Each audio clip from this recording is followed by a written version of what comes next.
All right. Good afternoon, good morning, good evening, or hello to you whenever you're listening to the podcast down the road or if you're watching it later on today.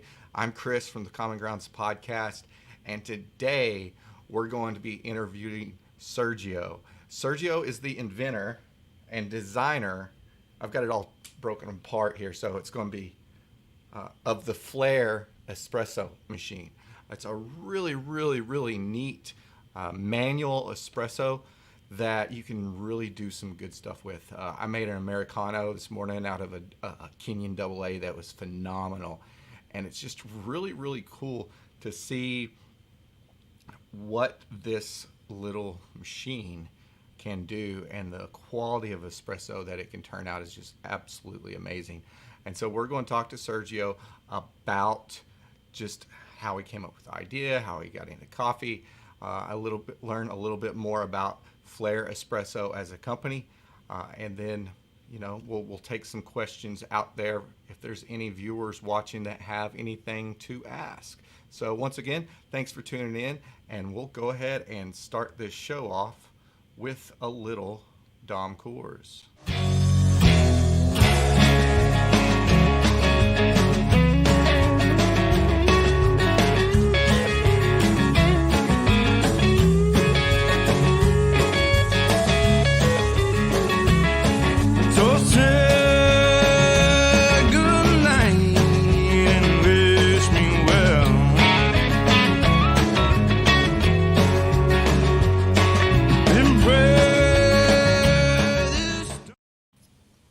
All right. Good morning to you, Sergio. Since you are out on the West Coast, how are you today? I'm doing fine. Thank you, Chris. Well, thanks. Very Thanks. nice being here.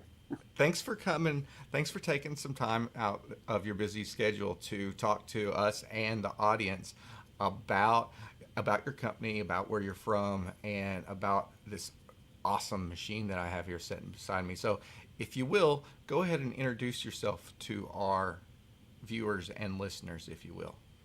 Sure. My name is Sergio Landau.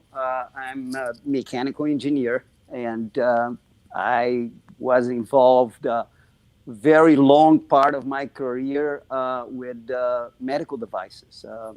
I got early on that, and I've been around for many years, as you can see from my face, and decided to switch gears. This was, I think, 2007, 2008, and was looking to something more fun to do. The medical device business is, as you know, very regulated. And for a designer, for someone that likes to create new stuff like myself, it takes too long to put a product on the market. Usually the development mature time would be like 6 years, and this is everything working well. And I was always an impatient guy, so decided to leave the medical field and do some fun stuff. I did some other things for a few years and got into this espresso maker in, I think, 2015 was when I decided to make the commercial. I can tell you how it started, if you want details, Definitely. but that was basically, So, how'd you get into? I mean, I'm assuming that you enjoy coffee. Absolutely. I was born and grew up in Brazil, and this, you're talking about when I was a kid back in the 50s. I don't know now. I take it that they changed that too. But back in that time, those days, kids like 4 or 5 year old will drink coffee and milk. This is our breakfast. Our daily breakfast is coffee and milk, and some piece of bread and jam and stuff like that. There were no cereal or other things. So coffee, I kind of grew up since I remember drinking coffee, right? And I always love coffee. Brazil is a very strong coffee producer still today. Back then was even bigger, I think. And that's something I always enjoy. Later on, found out about espresso. And what brought me actually to the business, to this business, is that I built a machine for myself. And this was, yeah, probably around also 2008, 2009, and used it for many years without thinking in making a business out of it. I just built it and was drawing espresso from it. So it looked very weird, the machine. I built it from a arbor press, so Okay. very industrial. Nice. So when you decided in 2015 to take this venture on, what was the process of it? Did you go out? I think y'all did a Kickstarter, correct? Have y'all done Right. y'all I done did a Kickstarter? Kickstarter when I was basically ready. This was late, I think was late 2015, is that a friend just very casually, he said, hey, why don't you make this thing, and sell out? And like I told you, the thing looked very industrial. So I had to go through the design phase. I went through that, over maybe a period of a year, refining to make it so it can be produced for less cost and make it look nicer, has an appealing design. At the end of 2016, I was ready, and my son told me why don't you put this in Kickstarter and see what happens, and it was pretty good. From then on, I think we're doing very well. Nice. So what was your inspiration? We'll get into the technical aspect of it, but it's a beautifully designed piece of machinery here, and I'm going to try to put it. I've got it all of it assembled to some extent. I'm going to hold it up because the curves of it are absolutely beautiful. So tell me what inspired you. Typically, artists and engineers have some sort of inspiration behind the overall shape. So how much of it was inspired by looks and how much of it was inspired by engineering? It had to look like that to perform. Right. Yeah. So the basic principle, you start with some conceptual approach, right? And my conceptual approach was to make something that is not electrical and manual, right? So you kind of gonna work with your hands, and minimalist. So something as simple as could possibly be, and still make espresso, real espresso, right? I own a few like pressurized portafilter machines. Those are sell in the low end. They call it espresso machine, and like you can buy one for maybe a little over $100, but they are pressurized.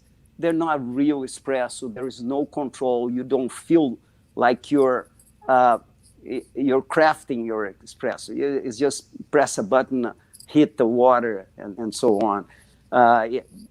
Came along about that time. They became pretty strong here in America.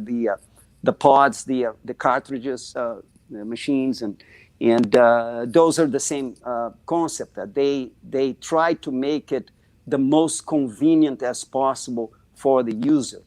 So that was the driving force there. They want to, like, you get a quick espresso, which is kind of just reasonable. It appears like an espresso, and you can get it very fast with no hassle, very simple. And those machines are popular. I mean, we're not competing with them, right? Those are like billion-dollar business. Yeah. I want to go the other way, the other end, which you start from scratch, but machine will be very simple. So this minimalist approach was what was the basis for the design. And then into getting how it will look better is just it's a design process. I had experience many years of designing. I'm a CAD designer for a long time, and with the mechanical field that this is probably is going to work. This is not going to work. So I start to a process of like sorting out how the machine will look like. And I had some different designs before, so maybe I made like 12 runs of prototypes, and I've got some today in my garage still. Until I got to this basic design, and that was launched on Kickstarter. And from then on, we made some changes. Well, machine became also more. There's more resources that you can pull from it, larger volume of coffee. So we got into perfecting the product in different models, but the basic idea was that, and that was successful in Kickstarter. Not a huge success, but I think we had like something like 40 grand goal, and we sold 60,000. It was a kind of a nail biting because I had no experience. I know this is for me. I'm an older guy. I had the time of the rotary phones, right? Yeah. And this whole approach of social media was entirely new for me, and still we made it, right? But after that, we got great staff, and I can tell you about that too. We grew quite a lot, many times over. So how many people do you have in the company now? We have 10 people. We have 10 people just as service. I had a very good relationship in China manufacturers from my other business. They are good quality factories, and so team up with one of them, and so we had a crew now making only flares in China. It's about like 22 people that are involved, but it is manufacturing. The 10 people here in the U.S. is service and warehouse, fulfillment, some QC, and the social media, customer service, or marketing. That's what we do here. And the latest model that y'all released is the Nano, correct? That just came. It's called the Neo. Neo. Neo. Yeah, and that was the latest. It was released on a second Kickstarter, actually. This was back in April, I think, April this year. And it's available now. It's our lower end for the Flair family.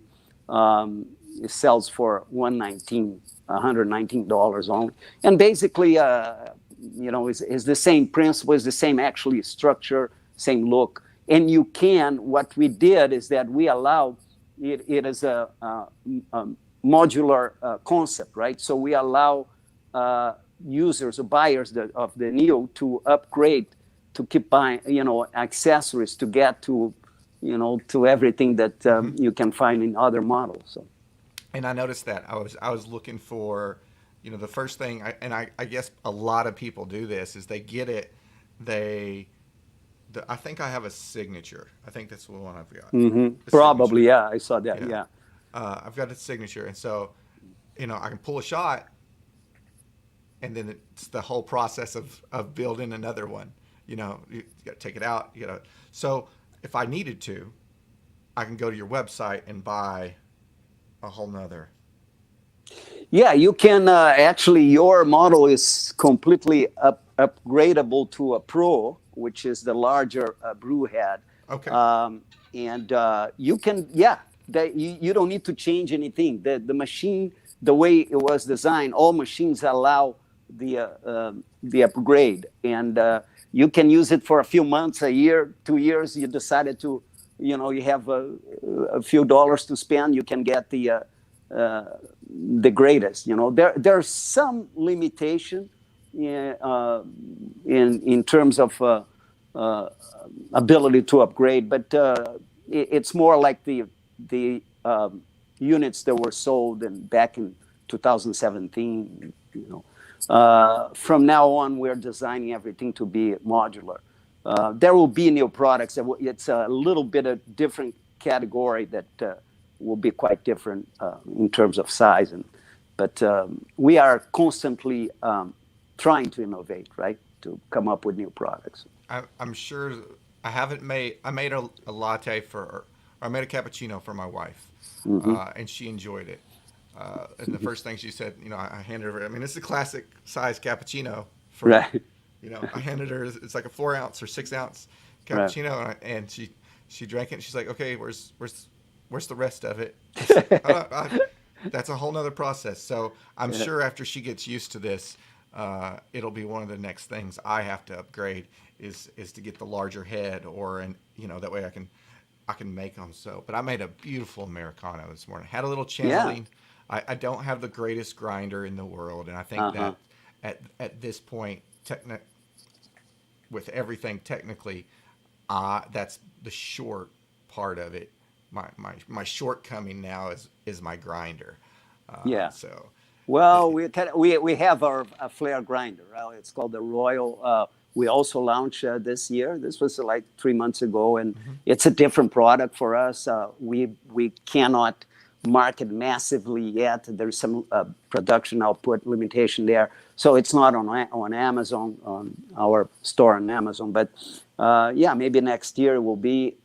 It is a grinder, essentially for espresso. I mean, you can do anything. You can pull a French press grind from it too, but it gets to very fine. So whatever you need to create that pressure. One thing that is very basic, probably your audience already knows that is that espresso is the coffee that creates the pressure necessary to achieve the espresso, to bring all the emotions and the taste down to the crema, the look of the crema, is the coffee itself and not the machine. Yeah, so there are all those machines. There are the pods, for instance, the cartridges. It doesn't matter the size of the grind, because they artificially create that pressure to foam the coffee, right? So it has an aspect of espresso, but the real espresso is created by the coffee. And this little machine allows you to do that as long as you have a good grinder, right? So, And it does do a fantastic job. The pieces that you have, and I guess I left the tamper downstairs. yeah, I have one here. I can open and kind of walk you through the parts if Yeah, I, let's go for it. yeah, Give me a I tour and see if I I'm need doing anything to wrong. probably reset. Let's see the position here. Yeah, you're good. Uh, let's see if I can make it.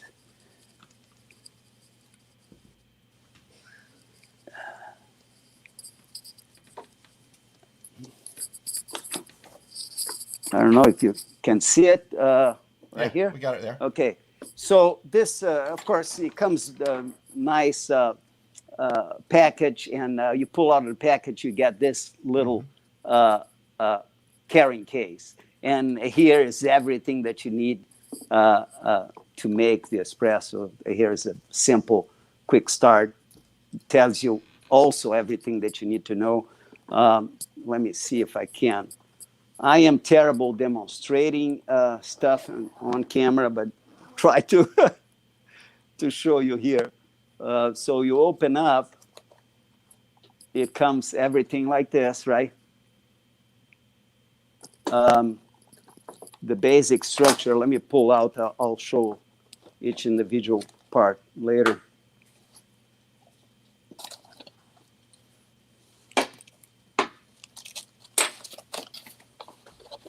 A lot of packing material here.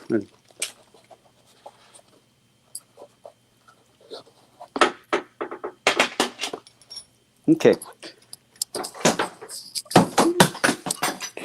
So this is the Pro that I'm going to show you here. Let's see if I got a better shot. And the product comprises the basic press stand that we call press stand is a structure of only two items: is the lever assembly and the oval base here, right? Like this. And then you have the other main structure is the brew head. Here's the brew head, okay. That it sits right here. This is brand new, has a tag, and I said, so what you do, all you do is that you fill with coffee grounds the portafilter. Let me show you the portafilter here too. That's the portafilter, right? There's a screen here inside. Anyway, you fill this part with grind coffee, and then put this over here, fill with hot water, put the piston. The piston has a pressure gauge, so you can control. And once, so the piston is in place, only the swinging effect of, so it goes like this, it takes like 30 seconds, 35 seconds, and you feel the pressure in your hand. Of course, you get the coffee coming out here, and that's all it is. To make another one, or save it for tomorrow, you just take this out and wash in just rinse in water, cold water. So it makes the espresso as good as a $10,000 commercial machine with several brew heads. Those that we see at Starbucks, and it still requires a lot of knowledge from the barista, and sometimes they don't apply because they're doing fast, but they can produce more espresso. They have this multi-head machine, but they are several $1,000s, and the quality of the product will be the same as this little guy. It's an awesome experience to be able to go in, and up until this point, I had an AeroPress with a Prismo attachment, and so I was just getting aerated coffee. Is that what it ends up being? Or that way the crema on that is not near as rich or near as velvety, I guess would be a good term for the texture of it. But with the Flair, you definitely do get that. And then I want to show off somebody, if somebody hasn't seen how it works a little bit, I want to show something that I thought was absolutely. Sometimes you get items that just you're like, okay, I'm like, well, now how do I get this out? And I don't read instructions. I just open stuff up and look at it, and then I realize that this little, I don't know if you can see it on mine. Okay, you can use your little plunger to push it up. Yes, push it back up, and that right there, and how everything just kind of fits into place. And it's all very well built. I would hate to drop this on my foot. It's a good 6 ounces, isn't it? I mean, 4 to 6. I think so. This one is even heavier. It's beefier. Yeah, it's a solid product. Will last you for many years. One important aspect that we found out, Chris, and that's something that came along as we acquire more, number of people using the product, is that is not only the end result that you get, the quality of espresso that you get, but the fun to do it, right? It is a fun thing to do, and you go through a process. It's like any sport that requires your personal skill, like snowboarding, right? You buy just the snowboard doesn't mean you're gonna come down the mountain snowboarding, and you need to learn, and the same happens here. It doesn't involve any safety issues, but some people will take a few days. You have to get to the right coffee and the right time, temperature, those things that you control, and you can master. Someone that knows how to make espresso can do it in a day. Just a few, like six shots average. You get it done. But then you can work with the factors, right? So the parameters, and change a little bit, make it longer, shorter, and change the taste profile. So it is something that people enjoy doing. It's not only having their cup of espresso, but handcrafting their own. Very handcrafted. Right. Very handcrafted. I think one of the things that I think is cool about it, as you press, you really get, there's that tactile feedback of the arm, and you can, if you have a gauge like on mine and the one you have there, you can register that pressure. But I've noticed that as you get used to it, you can feel it. You're like, okay, that Absolutely. shot is, that's like, I felt it. My shot I pulled today channeled a little bit at the end, and you could feel the difference in the resistance. You could feel it gave away some of that pressure differential that I had, but it was still good. It was still really good. Yeah. Good That goes, as you mentioned, channeling is one of the things you want to avoid, and it goes with the consistent grinding. Right. It has to be a good grinder, and distribution, right? You distribute the powder evenly and then temp it correctly.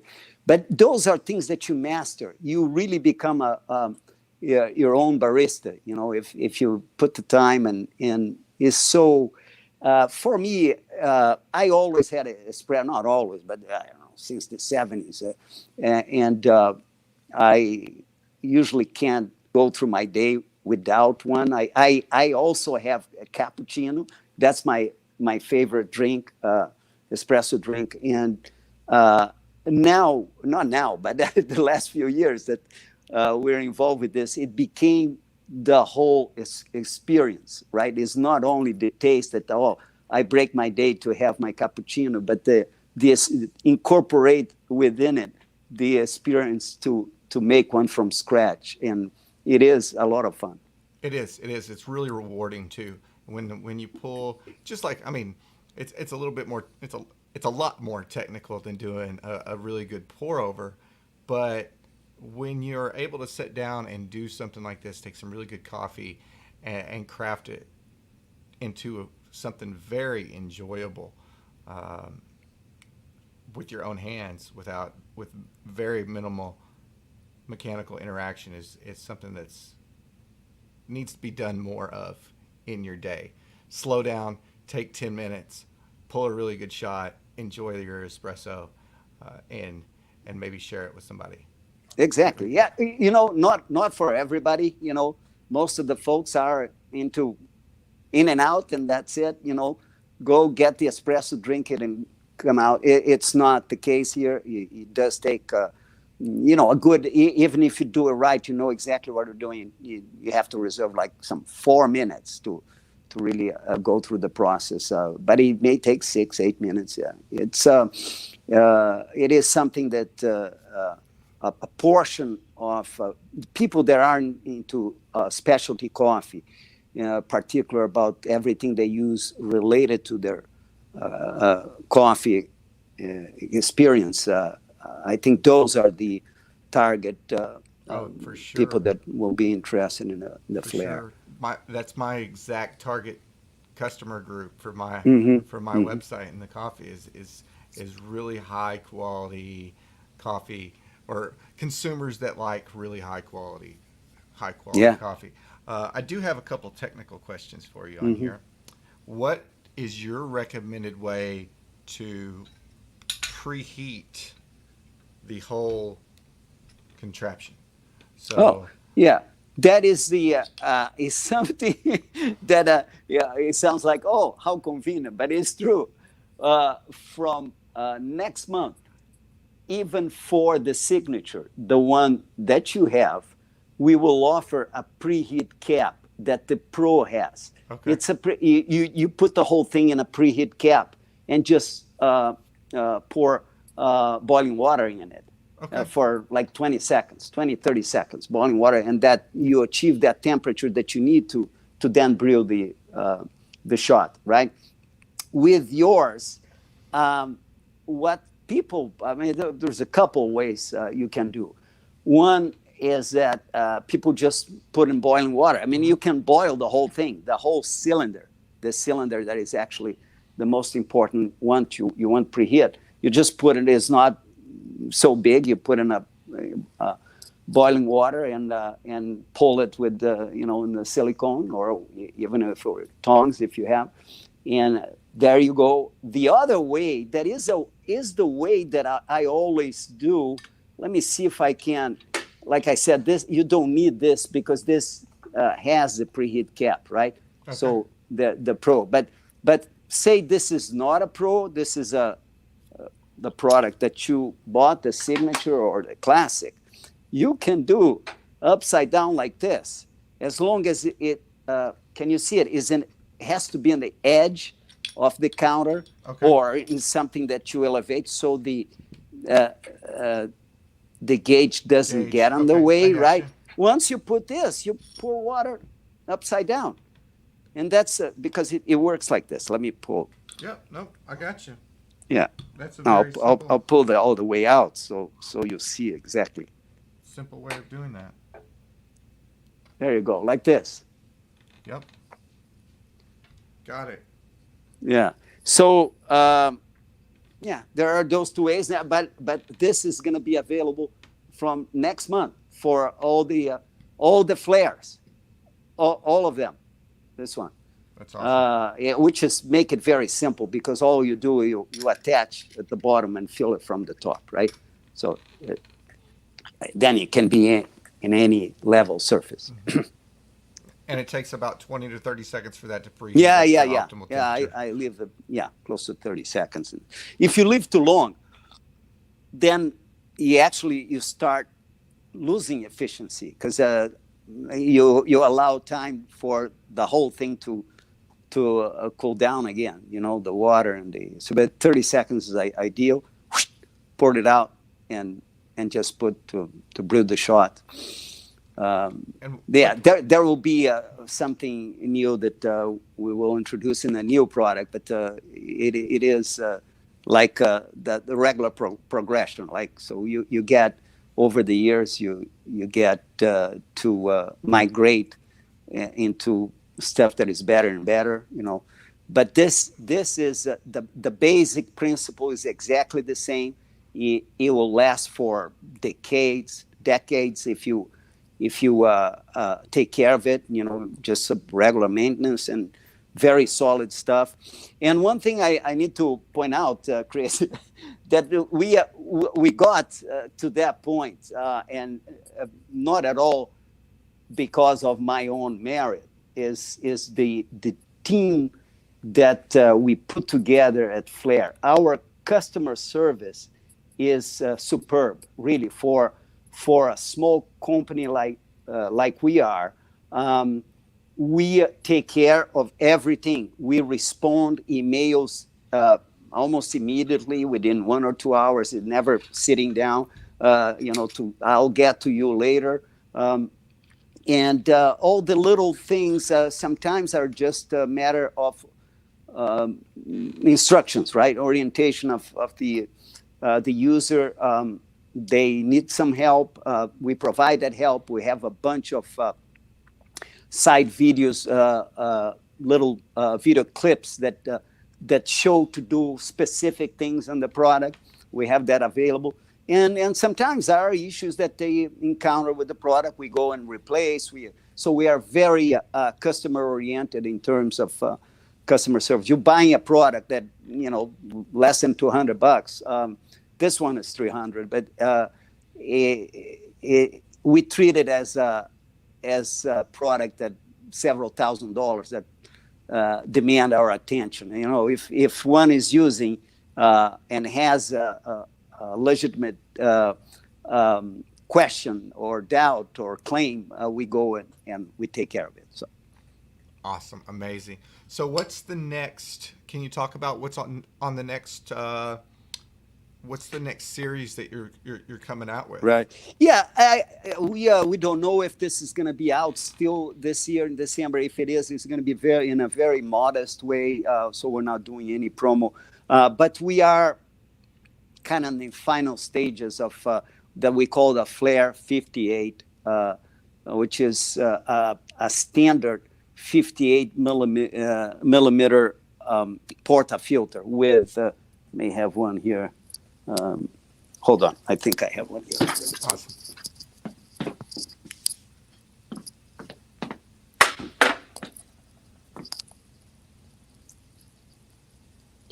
Of course, your audience know what that is. This is missing the basket, but our product, our Flair, will work with standard portafilters like this, and it has some other bells and whistles that we're putting there, but that is more towards 2021, and we keep, this is the stuff that I enjoy. Create new things, development. So we got this at least something at the later stage of my life that as a designer, mechanical engineer, I got to marry this with my love for coffee and a small business that I. This late, I'm learning a lot of social media. So we have great.